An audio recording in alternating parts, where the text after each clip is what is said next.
दोस्तों यकीन करो सेल खरीदी ने पंजाब दे विच पाकिस्तान जेह्ड़ा पंजाब दे विच एंट्री कीती यकीन करो इस बंदे ने सलूट मारना चाहिए। वेख लो एंट्री होई ओदी ठीक है तो वेखो किन्नी वाम किनाल दे मत्था चुम रही है तुसीं वेख सकदे हो ठीक है किन्ना यकीन करो वाम दा इस्तकबाल कीता ठीक है ते तुसीं एह नुकरारी दी गल फितना खान से बड़े लीडर है। जब भी फितना खान साहब की तरफ से जो है वो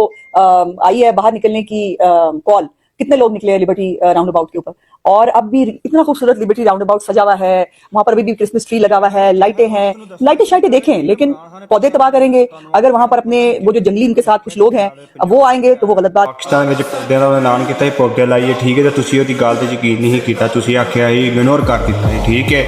ते जाहिल औरत यकीन कर तुसीं वेख नहीं सकते है भी ठीक है। तुहाडा एक भी कारकुन गिनाल दे जाके बाहर निकल के एंट्री वाई भैन को हर बंदा तुहानूं भैन लन तुहाडी गालां करदा ठीक है, हर बंदा तुहानूं जुत्तियां मारदा वे सही है तुहाडी कितने पासे इज्जत नहीं, हर बंदा तुहानूं चोर चोर आंदा ठीक है, हर बंदा तुहानूं चोर चोरी आंदा लख दी लन तुहाडे उत्ते भैन हुक्मरानां दे उत्ते ठीक है। एक आम जिहा बंदा उठ के सेल खरीदी ठीक है पंजाब दे विच आया वे एह ओही औरत ही ठीक है ओही लोग हन जेह्ड़ा किनाल दा इमरान खान हानू आते हैं ठीक है, इमरान खान ने पूरा पंजाब तबाह कर छड़िया ठीक है ते सेल खरीदी नूं सलूट है ठीक है ते यकीन करो सेल खरीदी वास्ते ठीक है इमरान खान